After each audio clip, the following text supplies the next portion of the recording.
तो आपका जो है 21 जून को रीनीट का पेपर था और आप लोगों ने पेपर दिया होगा। तो बायोलॉजी का पेपर तो बहुत इजी था, लेकिन मैं मानता हूँ कि इजी के साथ साथ ना बड़ा अंडरस्टैंडेबल ये था। तो कुछ क्वेश्चन तो बहुत इजी थे, बट कुछ ऐसे क्वेश्चन थे ना कि अगर आप उनको नहीं समझोगे तो गलत कर दोगे। जैसे कि एक क्वेश्चन है, मैं इसलिए इसको डिस्कस कर रहा हूँ कि मैंने बहुत सारे वीडियोज़ नहीं बनाए हैं, अभी बहुत कम ही वीडियोज़ बनाए हैं, और जिस टॉपिक पे मैंने वीडियोज़ बनाए हैं ये लमसम लमसम क्वेश्चन ना उससे रिलेट हो रहे हैं। दैट इज़ वाई मैं इस वीडियो को बना रहा हूँ। एक क्वेश्चन आया था, select the correct sequence of experiments that led to gradual understanding of photosynthesis in green plant. इसमें एक क्रम लिखा हुआ है कि आखिर में रिलीज़ पहले ऑक्सीजन हुई, कि प्रोडक्शन ऑफ ग्लूकोज हुआ, कि उसके बाद एब्जॉर्प्शन स्पेक्ट्रा आया है ना, उसमें क्लोरोफिल ए और बी है। तो यानी कि एक एब्जॉर्प्शन स्पेक्ट्रा होता है और एक एक्शन स्पेक्ट्रा होता है। ठीक है, उसके बाद मतलब ये जो चीज़ें हैं, जो क्रम है, अगर आप इसको फोटोसिंथेसिस के नज़रिए से देखोगे तो सबसे पहले क्या होगी, लाइट होगी। जब लाइट पड़ेगी तो उसकी स्पेक्ट्रा आएगी, तब क्लोरोफिल ए और बी जो उस लाइट को क्या करेगा, एब्जॉर्ब करेगा। फिर H2O का स्प्लिट होगा, ऑक्सीजन रिलीज़ होगी। उसके बाद फिर ATP NADPH बनेंगे, फिर केल्विन साइकिल में जाएगा, फिर ग्लूकोज बनेगा। तो अगर आप उस प्रक्रम से इस क्वेश्चन को देखो तो गलत कर दोगे। इसमें लिखा हुआ है कि एक्सपेरिमेंट के आधार पर, यानी कि जैसे जैसे डिस्कवरी हुई, पहले डिस्कवरी, जैसे कि पहले साइंटिस्ट कौन थे, पहले साइंटिस्ट थे हमारे प्रिस्ले। क्या थे? Presley, Joseph Presley. Joseph Presley ने बताया था रोल ऑफ एयर। जो चूहे वाला उन्होंने क्या किया था, परीक्षण किया था, जिसमें उन्होंने एक माउस लिया था, एक लिया था मिंट का पेड़ लिया था और एक कैंडल ली थी, जिसके ज़रिए उन्होंने ये बताया कि चूहा तो हमेशा ऑक्सीजन लेगा, कार्बन डाइऑक्साइड छोड़ेगा। ठीक ना, तो उन्होंने बेसिकली क्या बताया, रोल ऑफ एयर को। और उन्होंने पहली बार बताया कौन सी एयर के बारे में, वाइटल एयर के बारे में और फिक्स्ड एयर के बारे में। वाइटल एयर का मतलब O2, फिक्स्ड एयर का मतलब CO2। उसके बाद इन्होंने एक चीज़ नहीं बताई, वो कौन सी चीज़ थी, वो थी लाइट, वो थी लाइट। और इसको किसने बताया, इसको बताने वाले वैज्ञानिक कौन थे, बताइए।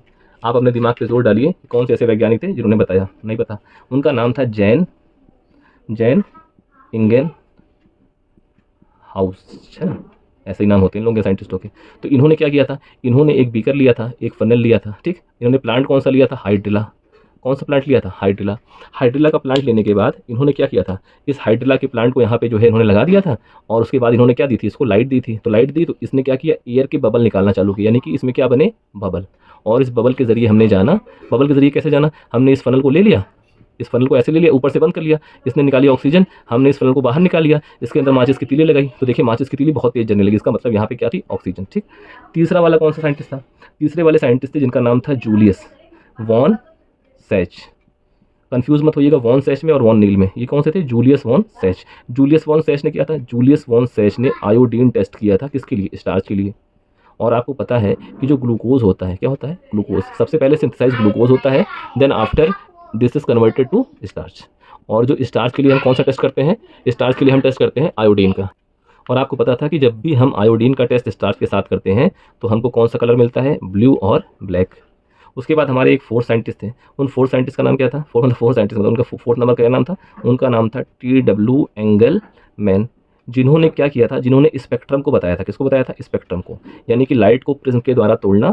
और उन्होंने क्या किया, विबग्योर में, क्या किया, विबग्योर में ये बताया कि जो ग्रीन जोन है ये फोटोसिंथेसिस नहीं करता है, VIB और YOR, ये जोन किसके लिए रिस्पॉन्सिबल है, फोटोसिंथेसिस के लिए।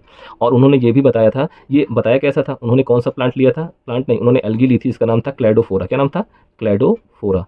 और क्लैडोफोरा क्या करता था, क्लैडोफोरा था। और एक हमारा सेंसर बैक्टीरिया था, क्या था हमारा, सेंसर बैक्टीरिया। और ये सेंसर बैक्टीरिया कैसा था, एरोबिक, कैसा था, AEROBIC, कैसा था, एरोबिक। और ये एरोबिक बैक्टीरिया बेसिकली इसी क्लोडोफोरा की जब फोटोसिंथेसिस होती थी तो ये क्या रिलीज करता था, ऑक्सीजन।